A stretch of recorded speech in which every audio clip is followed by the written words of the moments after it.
नमस्कार दोस्तों। आज मेरे चैनल ने 5000 सब्सक्राइबर्स पूरे किए। तो इसके लिए आप लोगों का बहुत बहुत बहुत शुक्रिया। ये लेवल मैं आप लोगों के बिना अचीव नहीं कर सकता था। ये यूट्यूब के स्टैंडर्ड से देखें तो एक बहुत छोटा सा माइलस्टोन है 5000 सब्सक्राइबर्स, लेकिन पर्सनल लेवल पर मेरे लिए बहुत बड़ा माइलस्टोन है, क्योंकि यहाँ तक पहुँचने में मुझे 14 मंथ्स लगे। 14 months is not a small time. 14 महीने के अंदर 5000। बहुत ज्यादा दिमाग में आता था कि पता नहीं सही कर रहा हूँ, पता नहीं होगा कि नहीं होगा, कैसे होगा। मोटिवेशन डिमोटिवेशन सब मतलब आता जाता रहता था। लेकिन मुझे एक चीज मालूम थी कि अगर मैं जेन्युइनली कोई काम कर रहा हूँ, इंटेंट सही है, तो slow and steady will win the race. तो मैं यहाँ तक आया हूँ, तो मुझे ऐसा लगता है कि शायद मैंने सही डायरेक्शन में काम किया है, तभी यहाँ तक आया हूँ, और आगे भी सही डायरेक्शन में काम करता रहूंगा, तो और आगे नए नए माइलस्टोन्स अचीव करूंगा। लेकिन इसके लिए मुझे आप लोगों के सपोर्ट की जरूरत रहेगी। जो भी लोग इस चैनल पे नए हैं, इस चैनल को सब्सक्राइब जरूर करें। जैसा कि मैंने अपने प्रीवियस वीडियो में कमिट किया था कि जिस दिन 5000 सब्सक्राइबर्स होंगे, उस दिन मैं अपने बारे में बताऊंगा, अपना इंट्रोडक्शन दूंगा। तो आज वो दिन है जिस दिन मुझे अपना इंट्रोडक्शन देना है।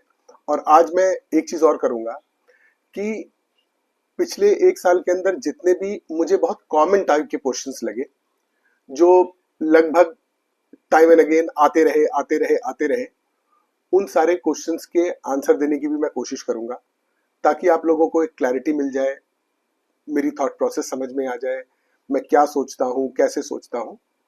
तो जिससे क्या होगा, एक थोड़ा सा और ट्रस्ट बिल्ड होगा। तो ये सारी चीजों को दिमाग में रख के मैंने सोचा कि एक छोटा सा इंट्रो और Q&A सेशन आज रखेंगे। आज कोई स्ट्रैटेजी डिस्कस नहीं करेंगे।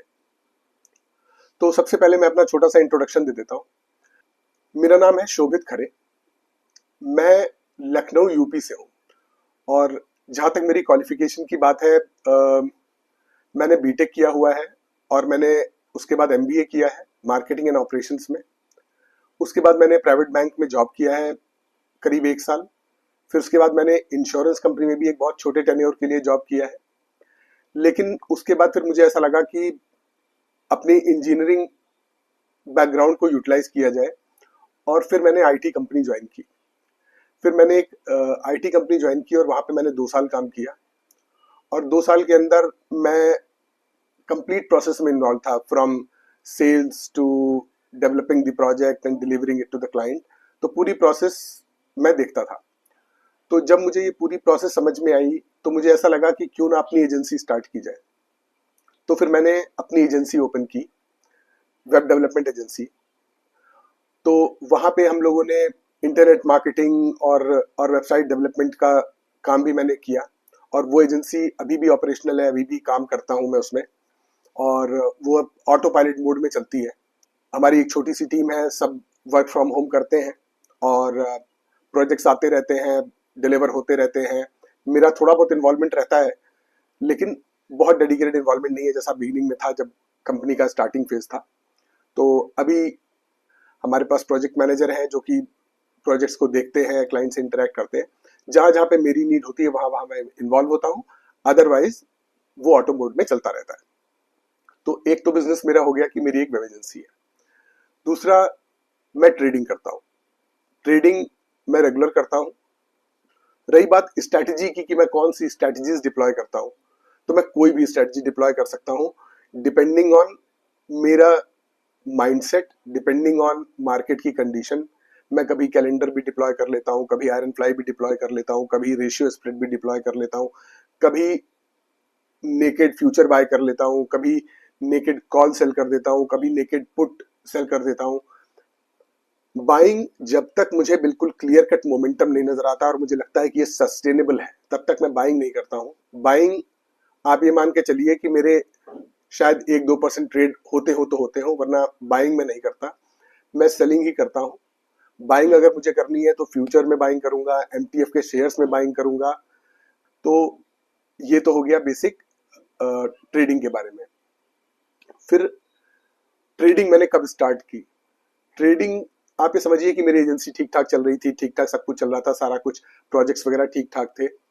अगर आप पूछे कि मैंने पहली बार स्टॉक मार्केट में इन्वेस्ट कब किया, तो वो तो मैंने कॉलेज से निकलने के बाद ही, जैसे ही मेरी जॉब लगी, मैंने थोड़ा बहुत इन्वेस्ट किया।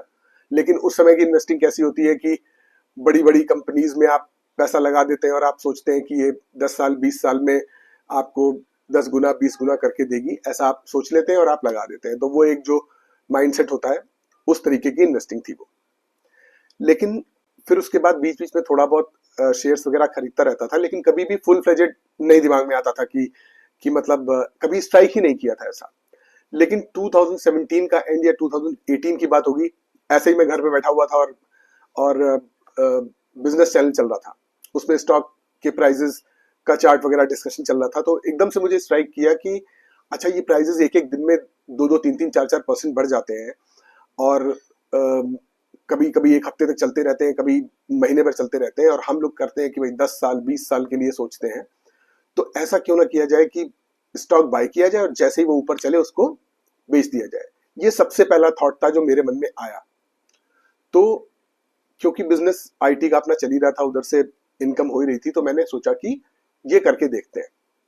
तो मैं अपने ऑफिस में कभी भी मुझे कोई भी ट्रेड जैसे डिस्कशंस में किसी से मिल जाता है कि ये ले लो चलने वाला है, वो ले लो चलने वाला है, ऑल ऑफ दैट, तो वो मैंने करना शुरू किया। उसमें कभी प्रॉफिट भी हुआ, कभी नुकसान भी हुआ, तो वो चलता रहा। लेकिन धीरे धीरे मेरा इन्वॉल्वमेंट बढ़ने लगा कि और लेते हैं, क्योंकि थोड़ा प्रॉफिट बना तो लगा कि नहीं नहीं ये तो बढ़िया है, इसको करते हैं। और इन्वॉल्वमेंट बढ़ने लगा। जब इन्वॉल्वमेंट बढ़ने लगा तो मैं थोड़ा सा इसको पढ़ने लगा। जब पढ़ने लगा तो फिर मुझे फ्यूचर समझ में आए, फिर मुझे ऑप्शन समझ में आए। पहले ऑप्शन जब मैंने पढ़ा, थ्योरेटिकली जब मैंने पढ़ा, तो मैंने क्या पढ़ा कि ऑप्शन बाइंग में पैसा भी कम लगता है, प्रॉफिट भी अनलिमिटेड होता है, और रिस्क आपका उतना ही होता है जितना आपने प्रीमियम दिया है। और सेलिंग में पैसा भी ज्यादा लगता है, प्रॉफिट भी लिमिटेड होता है, और नुकसान अनलिमिटेड होता है। तो मैंने कहा कि इसका मतलब यह है कि दुनिया में सारे लोग बाइंग कर रहे होंगे, बाइंग ही करनी चाहिए। मैंने बाइंग शुरू की। अब जब आप जैसे ही पैसा लगाते हैं और मार्केट का बिहेवियर देखना शुरू करते हैं, आपको समझ में आने लगता है कि क्या क्या एक्चुअली होता है पीछे। तो फिर धीरे धीरे समझ में आया कि ऑप्शन बाइंग में थ्योरेटिकली तो बहुत अच्छा है, लेकिन प्रैक्टिकली जब मार्केट में आप जाते हैं तो बाइंग तब तक काम नहीं करेगी जब तक कि आप पूरी तरीके से एकदम कॉन्फिडेंट नहीं है कि मार्केट में श्योर शॉट मोमेंटम आ गया है। अगर डिलेड मोमेंटम भी है तो आप नहीं बना पाएंगे पैसा। तो फिर सेलिंग के बारे में पढ़ा, सेलिंग को शुरू किया, फिर सेलिंग धीरे धीरे। तो मतलब ये फेज था 17 का, 18 का, 19 का। इसमें मैं करता रहता था अपना ट्रेडिंग में मेरा इन्वॉल्वमेंट बढ़ गया था, मतलब ठीक ठाक इन्वॉल्वमेंट हो गया था। लेकिन अभी भी मतलब ऐसा नहीं था कि ये कोर हो गया हो, ठीक है। तो फिर उसके बाद जब कोविड आया, कोविड में क्या हुआ, हम लोग घर पे आ गए। जब घर पे आए तो घर पे आने पे क्या हुआ, टाइम और ज्यादा मिलने लगा, क्योंकि उससे पहले ऑफिस जाना, ऑफिस में बैठना, ऑफिस में रेगुलर मीटिंग्स और ये सब काम वाम करना, तो आपको बचे हुए टाइम में करना पड़ता था। लेकिन जब मैं घर पे आ गया तो घर पे फिर मेरे पास टाइम ज्यादा रहने लगा, तो मैं और ज्यादा इन्वॉल्व होने लगा। तब मैं और ज्यादा ट्रेडिंग करने लगा। फिर मैंने ये कोविड का जो फॉल था, उस समय तक भी मैं बहुत ज्यादा पैसा इन्वेस्ट नहीं करता था। तो उस फॉल में फॉर्चुनेटली मैं बहुत ज्यादा इन्वेस्टेड नहीं था, तो नुकसान वगैरह बहुत ज्यादा नहीं हुआ। तो वो जो फेज था, उस फेज में जो मार्केट में तेजी आई, उसमें उसमें क्या था कि पता था कि फ्यूचर क्या होता है, ऑप्शंस क्या होते हैं, ऑप्शन बाइंग क्या करनी है, सेलिंग क्या करनी है, लेकिन उसकी भी इंट्रिकेसीज नहीं पता थी। ठीक है, अपना ट्रेड कर रहे हैं, और क्योंकि मार्केट इतनी बुलिश थी कि आपके पैसे बन रहे थे, तो आप बनाते चले गए।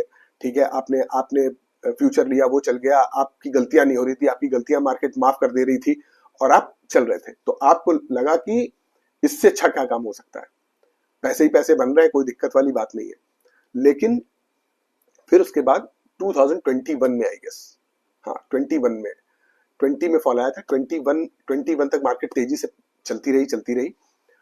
उसके बाद मार्केट में 21 में एक गिरावट आई थी, 18,800 के आसपास से मार्केट 15,200 तक गई। वो मैंने जब फॉल देखा, तो वो फॉल जो था वो मेरे ट्रेडिंग का पहला फॉल था, सॉरी दूसरा फॉल, क्योंकि पहला फॉल तो कोविड का था।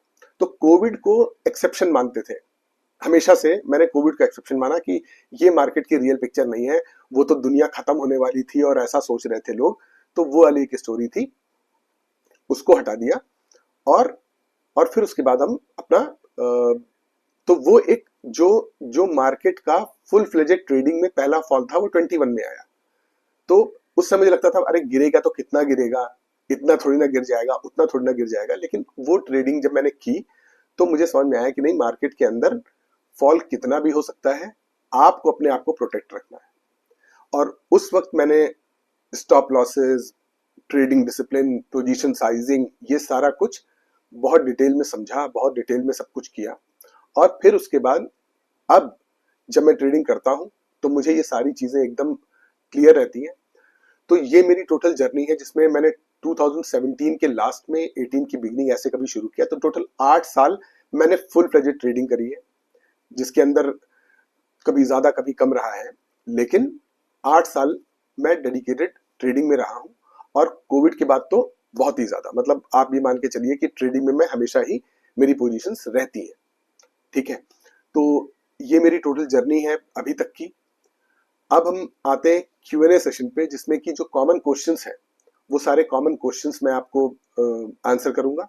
तो सबसे पहला क्वेश्चन जो जो कॉमनली लोग मेरे से पूछते हैं कि आप अगर ट्रेडिंग से पैसा बना लेते हो तो आप यूट्यूब पे क्यों आए हो, क्यों पैसे कमाने आए हो यहाँ पे? तो पैसे तो मैं अपनी एजेंसी से भी कमा लेता हूँ, तो मैं ट्रेडिंग करने क्यों आया हूँ? तो ये आंसर की अगर मैं ट्रेडिंग से पैसे कमा लेता हूं तो मैं कुछ भी क्यों करता हूं। ठीक है, तो मेरी वेब एजेंसी है, मैं उससे भी पैसे कमा लेता हूं।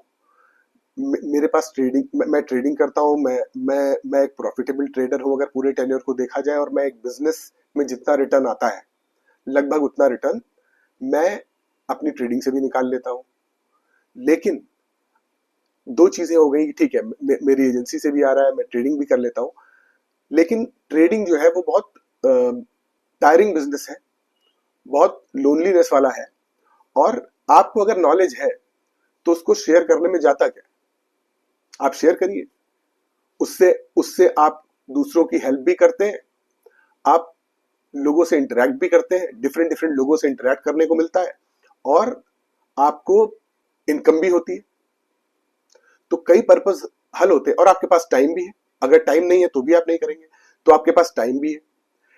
जब आपके पास नॉलेज है, लोगों को सीखना है, आप सिखा सकते हैं, उससे इनकम भी हो सकती है, तो व्हाई नॉट, बिल्कुल करना चाहिए। इसलिए मैं करता हूं, मैं ट्रेडिंग भी करता हूं, मैं वीडियो भी बनाता हूं, मैं अपनी वेब एजेंसी भी रन करता हूं, और सारा कुछ मैं बिजी रहता हूं, और मैं एंजॉय करता हूं, मैं अपने सारे काम एंजॉय करता हूं। अगर मैं एक भी काम ऐसा होगा जो मैं एंजॉय नहीं करूंगा, मैं उस काम को नहीं कर पाऊंगा। तो ये मेन रीजन है कि मैं अपने डिफरेंट सोर्सेज ऑफ इनकम भी बनाना चाहता हूं। अगर इस प्रोसेस में किसी को नॉलेज होती है वो भी अच्छा है, और डिफरेंट डिफरेंट लोगों से मिलने की का मौका मिलता है। आप ये समझिए कि मुझे 1.5 साल हुआ है अपना चैनल चलाते हुए, 1.5 साल नहीं, 14-15 महीने। तो 14-15 महीने में मैंने जितना सीखा है शायद मैंने अपने पिछले 8 साल की ट्रेडिंग जर्नी में नहीं सीखा होगा। आप लोगों के क्वेश्चंस जो आते हैं, और एक बात मैं बताऊं, ये जो आप लोग जो है ना, आप लोगों के इंटेलिजेंस लेवल का कोई जवाब नहीं है। ऐसे ऐसे क्वेश्चंस आते हैं, ऐसे ऐसे, मतलब डिटेल ओरिएंटेड, ऐसे ऐसे पिन पॉइंट क्वेश्चंस कि ऑनेस्टली बताऊं मेरा दिमाग घूम जाता है कई बार। और मुझे मुझे जा करके उसको इन्वेस्टिगेट करना पड़ता है कि आखिर बात तो सही है, ये तो ऐसे होगा, वो तो वैसे होगा। मतलब इट्स अमेजिंग। और ये जो फीलिंग है ना, ये सब यूट्यूब से मिलती है, आप लोगों से इंटरेक्ट करके मिलती है। तो तो मतलब money is one of the factors, ठीक है, वो बैकग्राउंड में कहीं ना कहीं रहता है, लेकिन और भी बहुत सारी चीजें हैं, बहुत सारी चीजें हैं। और उसमें से सबसे इंपॉर्टेंट है जो कम्युनिकेशन में देखता हूँ। कई बार कमेंट्स आते हैं, उस पर लोगों के रिस्पॉन्स आते हैं, फिर उस पर फर्दर रिस्पॉन्स आते हैं, जो कम्युनिटी डिस्कशंस होते हैं। मुझे देख करके इतना मजा आता है कि मतलब क्या नॉलेज है लोगों के पास, क्या मतलब क्या डिटेल ओरिएंटेड लोग हैं। ठीक है, तो उसमें हाँ, हालांकि कुछ लोगों के बहुत एग्रेसिव कमेंट्स भी आते हैं, बहुत ऐसे कमेंट्स आते हैं जो कई बार देख के बहुत बुरा भी लगता है। लेकिन ठीक है, जब आप सोशल मीडिया पे हैं तो आपकी गैंडे की तरह मोटी खाल होनी चाहिए। थोड़ा बहुत आप बर्दाश्त करने के लिए भी तैयार रहें, क्योंकि फॉरगिवनेस नहीं है। ठीक है। दूसरी बात कि अच्छा, एक चीज और कि लोग आते हैं कहते हैं अच्छा ठीक है, आप बहुत बता रहे हैं कि आप बहुत डिसिप्लिन है, बहुत ये है, बहुत वो है, तो अपना प्रॉफिट एंड लॉस अकाउंट क्यों नहीं दिखाते? प्रॉफिट एंड लॉस अकाउंट मैं इसलिए नहीं दिखाता हूं क्योंकि मैं इस बात से रूट लेवल पर ही डिसएग्री करता हूं। मुझे अपना प्रॉफिट एंड लॉस क्यों दिखाना है? मैं अपनी स्ट्रेटजी बता रहा हूं। मेरी टीचिंग का मेरे प्रॉफिट एंड लॉस से कोई लेना देना नहीं है। मैं, हो सकता है मैंने नेकेड ऑप्शन मैंने नेकेड ऑप्शन सेल किया हो सकता है मैंने फ्यूचर बाय किया और फ्यूचर ने मुझे भयानक प्रॉफिट दिया हो। ठीक है। तो मेरा जो प्रॉफिट एंड लॉस अकाउंट है वो मेरी ट्रेडिंग स्ट्रेटजीज और मेरी टीचिंग से उसका कोई लेना देना नहीं है। वो मिसलीडिंग हो सकता है। आप लोग नंबर्स को चेस करेंगे कि ठीक है, ये इतना बना पाते हैं, या ये इतना नहीं बना पाते हैं, या ये कर पाते हैं, या ये नहीं कर पाते हैं। ये सब बेकार की बात है। आपको आपको ये देखना है कि जो आपको समझाया गया, डज दैट मेक सेंस? क्या वो सेंसिबल है? क्या वो स्ट्रेटजी में लॉजिक है? अगर है तो ठीक है। अगर आपने स्ट्रेटजी को फॉलो किया, आपने उसको बैक टेस्ट किया, जा करके आपको लगा कि हाँ, ये स्ट्रेटजी बताई थी, अगर इसको ऐसे मैनेज करते हैं तो हाँ, मैक्सिमम केसेस में हम सक्सेसफुल हो जाएंगे, कुछ केसेस में हमें स्टॉप लॉस लेना होगा, हाँ ठीक है, दैट मेक्स सेंस। फिर आप दूसरी स्ट्रेटजी आती है, आप फिर यही करते हैं, फिर तीसरी स्ट्रेटजी आती है, आप फिर यही करते हैं। तो आप किसी की नॉलेज से नॉलेज गेन करिए। उसने कितना कमाया, उसने कितना कमाया। अब आप कभी भी अपने टीचर की डिग्री नहीं देखते पहले की, अपनी मार्कशीट दिखाइए तब आपसे पढ़ने आएंगे। नहीं होता ये। सारे लोग क्या, मतलब जिन्होंने सुंदर पिचई को को पढ़ाया, सब गूगल के सीईओ हैं क्या? नहीं।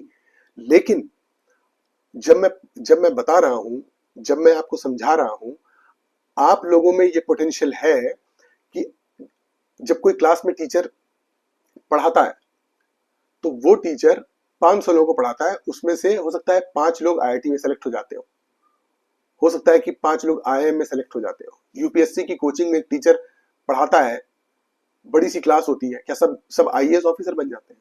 नहीं बनते। लेकिन क्या उस टीचर की क्रेडिबिलिटी पे कोई क्वेश्चन है? कोई क्वेश्चन नहीं है। वो पढ़ा रहा है क्योंकि उसको अनुभव है किसी चीज का, लेकिन उसको साबित नहीं करना है जाकर के। अगर आईआईटी में नहीं गया है तो वो आईआईटी पढ़ा नहीं सकता, आईएएस नहीं बना है तो वो आईएएस को पढ़ा नहीं सकता। ठीक है। तो ऐसा, तो मेरे प्रॉफिट एंड लॉस से मेरे टीचिंग का कोई ताल्लुक नहीं है। और जैसा कि मैं पहले बता चुका हूं कि मेरी जो अर्निंग है वो ऐसी नहीं है कि 20 गुना 30 गुना ये सब ना होता है, और ये जो कहता है वो झूठ बोलता है। मैं बिल्कुल क्लियर बता रहा हूं। आप एक बिजनेस की इनकम जो होती है, एनीथिंग अबाउट 25%, 30%, 35%, 40%, आप बहुत बढ़िया ट्रेडर हो, 50%, 60%, आप रियलिस्टिकली बात करो, मतलब 40%, 50% तक आप अगर रिटर्न निकालने के बारे में फाइट कर रहे हो, आप एक बिल्कुल जेन्युइन एफर्ट्स पुट कर रहे हो, और बिल्कुल राइट डायरेक्शन में कर रहे हो। जहां आपने सोचा कि मेरे पास 10 लाख रुपए है, मैं ये साल 1 करोड़ पे खत्म करूंगा, तो बता दूं, हो सकता है आप 1 करोड़ पे खत्म करें, उसके अगले साल 0 पे खत्म करेंगे। तो ये कंसिस्टेंसी जो है वो आपको ये सोचना है कि दिस इज अ बिजनेस, और मुझे बिजनेस से ज्यादा इनकम एक्सपेक्ट नहीं करनी है। अगर आ गई तो थैंकफुल रहिए, और आगे ध्यान रखिए कि आगे ये हिसाब बराबर होगा कहीं ना कहीं। तो वो हिसाब बराबर हो जाएगा, उसकी टेंशन मत लीजिए।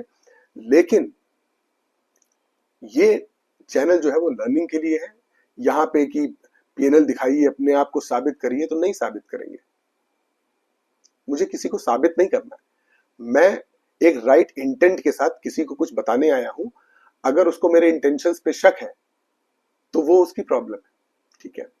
तो इसलिए मुझे इसके रूट पर ही प्रॉब्लम नजर आती है। ठीक है। और दूसरी बात ये है कि ये चीज जैसे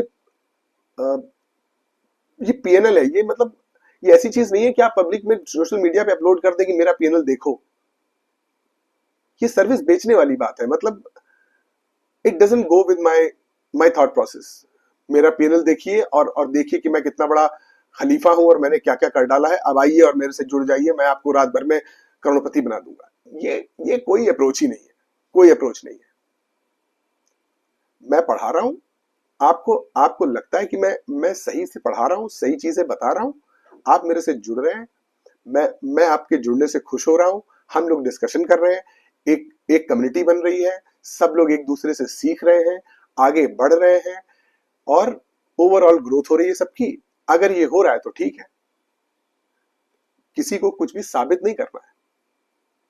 मुझे तो अच्छा तब लगे जब कोई मुझे ईमेल करे और ईमेल करके अपना पीएनएल दिखाए और मुझे ये कहे कि सर मैंने आपकी स्ट्रेटजीज फॉलो की और मैंने ये बनाया। वो एंजॉयमेंट है। मैं अपने क्रेडेंशियल्स लोगों को बांटता घूमूं कि नहीं नहीं मेरे से पढ़ लो क्योंकि मैं तो बड़ा 30 मार्का हूं, that doesn't suits me and वो कहीं से भी सेंसिबल नहीं लगता। तीसरी बात, कुछ लोगों ने मेरे से पूछा कि एक क्वेश्चन बहुत आता है, अप्रैल 20 कोई स्ट्रेटजी बनाइए, आप कोई स्ट्रेटजी बनाइए। आपको लोग ये जरूर पूछेंगे कि अप्रैल 25 में बैक टेस्ट करिए, और मैं ये कम से कम 20 से 30 बार रिस्पॉन्ड कर चुका हूं कि अप्रैल 25 को छोड़ दीजिए, नॉन डायरेक्शनल में आप ट्रैप होंगे और नुकसान होगा। मैं आपको स्ट्रेटजी बता सकता हूं कि 2025 अप्रैल 25 में कौन सी स्ट्रेटजी काम करी होगी, लेकिन वो हो गया इसलिए मैं बता सकता हूं। लेकिन वैसे मार्केट में परफॉर्म करना नहीं। आप सिंपल देखिए कि इस तरीके की तेजी, जिस तरीके की तेजी थी अप्रैल में, मतलब नॉन डायरेक्शनल ट्रेड्स की धज्जियां उड़ गई।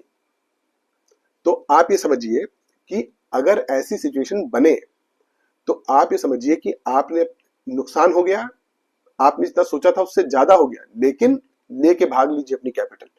क्योंकि कभी कभी 4 साल 5 साल में ऐसे ऐसे कुछ महीने बन जाते हैं जो बिल्कुल ही मतलब अलग टाइप के होते हैं। तो वहां पे आप अपने पैसे बचाइए और निकल आइए, खत्म।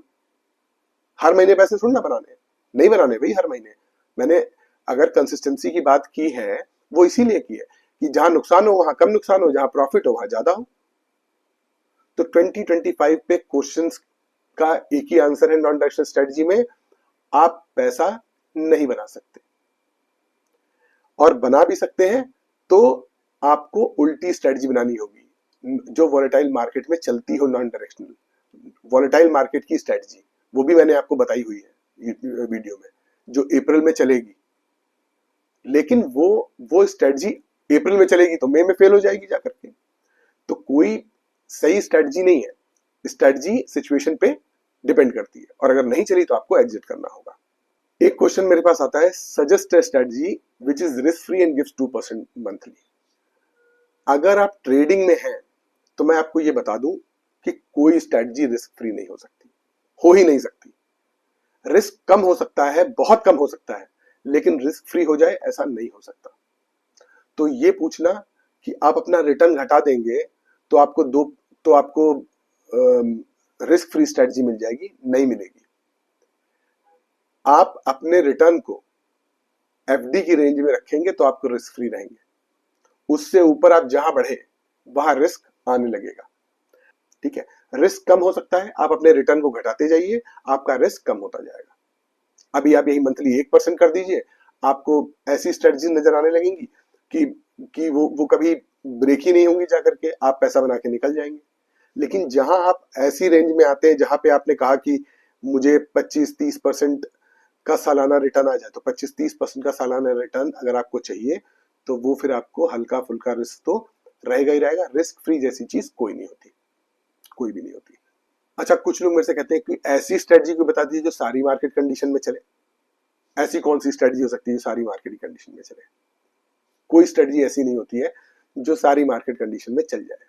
इसका सिंपल सा आंसर है, कोई नहीं होती। कहीं ना कहीं सब स्ट्रेटजी जाके फेल होती है, ऐसी कोई स्ट्रेटजी नहीं होती।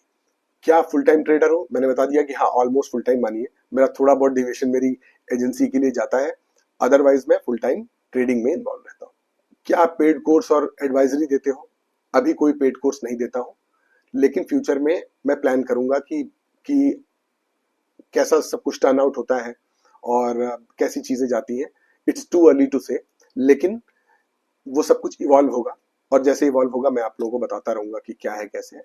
अभी अभी ऐसा कोई प्लान नहीं है, लेकिन अगर कुछ होगा तो मैं बिल्कुल बताऊंगा आपको। आपका सेटअप क्या है, कौन सा ब्रोकर आप यूज करते हो, क्या चार्टिंग टूल, क्या बैक टेस्टिंग। तो मैं बताऊं कि मेरे पास जो जो रेगुलर ट्रेडिंग के लिए मैं यूज करता हूँ वो यूज करता हूँ मैं आईसीआईसीआई डायरेक्ट को। ये कोई प्रमोशन नहीं है, लेकिन जो मैं यूज करता हूँ वो मैं आपको बता रहा हूँ। चार्टिंग के लिए मैं ट्रेडिंग व्यू यूज करता हूँ, और बैक टेस्टिंग के लिए आप सबको मालूम है कि मैं एल्गो टेस्ट यूज करता हूँ। कैपिटल कितना चाहिए स्टार्ट करने के लिए, ये बहुत सारे लोग पूछते हैं। तो मैं आपको बताऊं कि रियलिस्टिकली अगर आपको ट्रेडिंग करनी है तो आप स्टार्ट तो कर सकते हैं बहुत कम पैसे से भी, लेकिन अगर आपको सच में ट्रेडिंग करनी है और फायदा नुकसान सब मिला के चलना है, तो आप मान के चलिए 5 लाख रुपए आपके पास होने चाहिए। इससे कम में आप आएंगे तो पैसे दे के चले जाएंगे, दे के चले जाएंगे। जिस तरीके के लॉट साइजेस हैं, जिस तरीके का का मतलब रूल्स एंड रेगुलेशंस आ रहे हैं, छोटी कैपिटल से आप ट्रेड करेंगे तो फंसेंगे। 75 का लॉट है, एक फ्यूचर सेल करने में 2.5 लाख रुपए लग रहे हैं बिना हेज के। अगर आप हेज कर रहे हैं तो पैसे कम लगते हैं, लेकिन हेज करने में नुकसान तो आप ही का है। आप हेज करके पोजीशन ले सकते हो, लेकिन लॉस का पैसा कहां से लाएंगे आप। तो इसलिए कैपिटल मतलब 5 लाख से नीचे मत रखिए, ये सजेशन है। बाकी स्टार्ट तो आप 1 लाख रुपए से भी कर सकते हैं, और केवल बाइंग करनी है तो आप 5,000 रुपए से भी कर सकते हैं। लेकिन मेरा सजेशन ये, कम से कम 5 लाख रुपए ट्रेडिंग में आपके पास होने चाहिए। इससे नीचे में आप एक सर्कल में फंस जाएंगे, कैसे क्या करूं। कभी कभी कोई एडजस्टमेंट आ जाएगा तो कैपिटल कम पड़ जाएगी, कभी कुछ आ जाएगा, कभी कुछ आ जाएगा। तो दैट इज नॉट एडवाइजेबल। अच्छा, लोग मेरे से पूछते हैं कि मेरा मोबाइल, आप अपना मोबाइल नंबर दे दीजिए, मैं आपसे बात करना चाहता हूँ। मैं आपको बताऊं कि मेरा जो चैनल का ईमेल है वो ऑलरेडी चैनल पे मेंशन्ड है, और आप आराम से वहां पे जाकर के चैनल से मेरे ईमेल को ले सकते हैं, मुझे कांटेक्ट कर सकते हैं। फोन पे एक्चुअली, जैसे आपने कहा कि ये वाली स्ट्रेटजी ऐसे बता दी है, तो ये फोन पे बताना पॉसिबल नहीं है। जब आप मैसेज करते हैं तो मैं उसको एनालाइज करता हूँ, देखता हूँ, अपना थोड़ा सा दिमाग लगाना पड़ता है। तो ये सब ओवर द कॉल नहीं हो सकता। ये जो क्वेश्चन है ये ऐसा नहीं है कि कि ब्लैक एंड व्हाइट की तरह मुझे जवाब देना है आपको। जब आप क्वेश्चंस पूछेंगे तो उसके पीछे कोई ना कोई एक थोड़ा सा दिमाग जाएगा, सोचना पड़ेगा, समझना पड़ेगा। तो उसके लिए आप मेल पे मुझे कांटेक्ट कर सकते हैं, कमेंट्स को भी मैं रिस्पांस देता ही हूँ, ठीक है। अगर कोई रिस्पांस छूट भी जाए तो कभी ये मत सोचिएगा, कभी भी ये मत सोचिएगा कि मैंने पढ़ा नहीं या मेरे से इग्नोर हो गया। नहीं होगा, नहीं होगा मतलब नहीं होगा। एक भी कमेंट ऐसा नहीं है, चाहे वो अच्छा हो, चाहे वो बुरा हो, चाहे वो कोई सजेशन हो, चाहे वो कोई कुछ भी, मैं सब पढ़ता हूँ, एक एक कमेंट पढ़ता हूँ। कोई ब्रोकर प्लेटफॉर्म सजेस्ट करिए, ब्रोकर प्लेटफॉर्म में सजेस्ट करने की पोजीशन में नहीं हूँ। सभी अच्छे हैं, कोई किसी की कोई बात अच्छी है, किसी की कोई चीज अच्छी है, किसी के रेट्स अच्छे हैं तो किसी की फैसिलिटी अच्छी है तो किसी का कुछ अच्छा है। तो आप अपने हिसाब से कंपेयर करिए, जो आपको फिट लगता हो वो आप करिए। अच्छा, जैसे मैंने लॉन्ग टर्म स्ट्रेटजी बताई, और लॉन्ग टर्म स्ट्रेटजी में लोग कहते हैं गैप डाउन हो गया तो क्या होगा। जब वो लॉन्ग टर्म स्ट्रेटजी है तो आप उसको लॉन्ग टर्म की तरह लीजिए, फिर आपको उसमें ड्रॉ डाउन भी उसी हिसाब से रखने होंगे। तो कुल मिलाकर के आपकी जो सोच है, जब वो लॉन्ग टर्म हो गई, तो आप 10, 20, 50 हजार रुपए से डरिए मत, क्योंकि आपको ट्रेडिंग साल भर के हिसाब से आप कर रहे हैं। और लॉन्ग टर्म में जब आप म्यूचुअल फंड में इन्वेस्ट करते हैं, तो जब मार्केट 2000 पॉइंट गिरती है तो क्या जाके आप म्यूचुअल फंड विड्रॉ कर लेते हैं? नहीं करते हैं ना। तो उसी तरह लॉन्ग टर्म ट्रेडिंग, जैसे जो जो मैंने लीप्स स्ट्रेटजी बताई थी जिसके अंदर 1 साल की ट्रेडिंग थी, अब वो 1 साल के अंदर मान लीजिए मार्केट 1000 पॉइंट गिर गई, हाँ तो गिर गई, हमने तो हेज कर रखा है ना, गिरने दीजिए। तो कहने का मतलब ये है कि आपको अपने माइंडसेट को चेंज करना होगा। ये नहीं हो सकता है कि आप हर वक्त हर चीज को हेज करके लॉस होने ही ना पाए, ये नहीं पॉसिबल है। आपको लॉस होगा, कभी ज्यादा हो सकता है, कभी कम हो सकता है, कभी प्रॉफिट हो सकता है, कभी कम प्रॉफिट हो सकता है, कभी ज्यादा प्रॉफिट हो सकता है। तो there are N number of possibilities, there are N number of possibilities, कुछ भी हो सकता है। आप अपने ट्रेड को प्रॉपर तरीके से ऑर्गेनाइज करके चलिए, और हमेशा कंसेप्ट के ऊपर ध्यान दीजिए। जैसे लोग मुझे बोलते हैं कि ये वाली स्ट्रेटजी इस वाले मंथ में टेस्ट करके बता दीजिए, उस वाले मंथ में टेस्ट करके। देखिए, जब मैं कुछ बताता हूं तो मैं बताता हूं कंसेप्ट के लिए। आप ये कंसेप्ट समझिए कि कंसेप्ट क्या है, कैसे ये किया गया, तो क्यों किया गया। अगर मैंने कोई चीज मूव करी तो क्यों करी, क्या पर्पस था उसके पीछे, इसको करने की क्या वजह थी, उसको करने की क्या वजह थी। जब आप क्यों पे जाएंगे ना, तो आपको आपको स्पेसिफिक मंथ, मैं एक मंथ आपको बैक टेस्ट करके बता दूंगा, फिर उसके बाद क्या होगा, फिर सिचुएशन बदलेगी, आपको फिर चाहिए होगा, क्योंकि आप स्ट्रेटजी को याद करने की कोशिश कर रहे हैं। और ये हमेशा बचपन से सिखाया गया है कि कंसेप्ट को समझिए, याद मत करिए। अगर आप याद करेंगे तो आप भूल जाएंगे।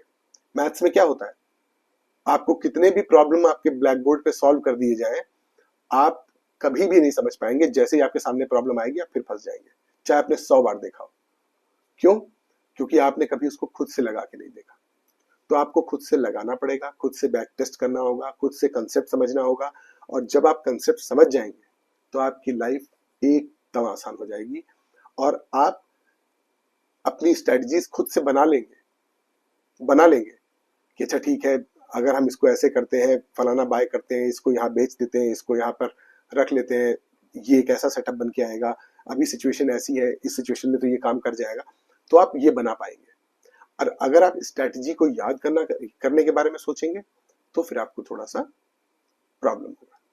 अच्छा, लोग मेरे से पूछते हैं कि आपका जो है ट्रेडिंग कैपिटल कितना है, कितना पैसा आप ट्रेड करते हो। तो एग्जैक्ट अमाउंट तो नहीं बता सकता, मैं परसेंटेज वाइज आपको बता देता हूँ कि मेरा जो टोटल कैपिटल है उसमें से 50% तो म्यूचुअल फंड में इन्वेस्टेड है लॉन्ग टर्म के लिए, ठीक है। बचा 50% में से 25% इक्विटी में है, उसमें से कुछ कैश में है, कुछ एमटीएफ में है, और बचा हुआ जो पैसा है वो मेरा ट्रेडिंग के लिए है, मैं उसमें ट्रेडिंग करता हूँ, ठीक है। तो 25% ऑफ द कैपिटल से मैं ट्रेडिंग करता हूँ, उसमें से भी कुछ पैसा बचा के रखता हूँ ताकि जो adjustment and all of that वो करना हो तो उसके लिए रहे। तो मैं 25% से ट्रेड करता हूँ, 25% इक्विटी में और 50% म्यूचुअल फंड में रहता है मेरा। बहुत सारे लोग कहते हैं कि सर आपका ईमेल आईडी क्या है, ईमेल आईडी नहीं मिल रहा है। तो मैं आपको बता देता हूँ कि ईमेल आईडी आपको अगर मेरे चैनल का चाहिए तो आप कैसे निकालेंगे। ये मेरे चैनल का पेज है, देखिए, और चैनल के पेज में आप ये देख रहे हैं, यहाँ पे ये मोर का बटन आ रहा है। अब देखिए youtube.com/profit breakout, आप सीधे यहाँ पहुंच जाएंगे चैनल के पेज पे, और यहाँ पे जब आप ये करेंगे तो ये देखिए यहाँ पे व्यू ईमेल एड्रेस आ रहा है। आप जब इस पे क्लिक करेंगे तो ये देखिए यहाँ पे आपको ये ईमेल यहाँ दिख जाएगा। कई बार यहाँ पे आपसे एक चेकबॉक्स आता है, उसको सेलेक्ट करना पड़ता है। अगर आप सेलेक्ट करेंगे तो आपको वो ईमेल आईडी यहाँ से बता देगा, तो आप यहाँ से ईमेल आईडीज देख सकते हैं। तो आज के इस वीडियो में मैंने अपना इंट्रोडक्शन दे दिया और आपकी जो फ्रीक्वेंटली आस्क्ड क्वेश्चंस है उनके आंसर दे दिए। आई होप आपको आज का वीडियो पसंद आया होगा। अगर पसंद आया तो प्लीज लाइक, शेयर और सब्सक्राइब जरूर करें। मिलते हैं अगली वीडियो में। Till then, bye bye, thank you.